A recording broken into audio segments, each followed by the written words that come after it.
Hi అండి, నమస్తే అండి. చూడండి, గోరుమిట్టీలు 2 కప్పులు మైదాకి 1 కప్పు బొంబాయి రవ్వ, అలాగే ఒక పావు టీ స్పూన్ వంట సోడా, అలాగే 1 టీ స్పూన్ సాల్ట్ వేసుకొని, అలాగే అరకప్పు నెయ్యి కానీ ఆయిల్ కానీ వేడి చేసి వేసుకొని కలుపుకోవాలండి. ఈ విధంగా కలిపి ఒక 20 నిమిషాలు పక్కన పెట్టుకోవాలి. ఆ తర్వాత ఇలా గోరుమిట్టీలా ఒత్తుకోవాలి.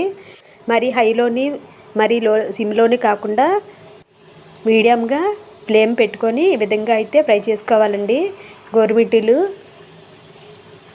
మంచిగా ఇవ్వండి. ఈ విధంగా అయితే ఫ్రై అయిన తర్వాత తీసేసుకోవాలి. ఇవి ఎక్కువగా వేగక్కర్లేదండి, ఈ విధంగా వేగితే చాలు.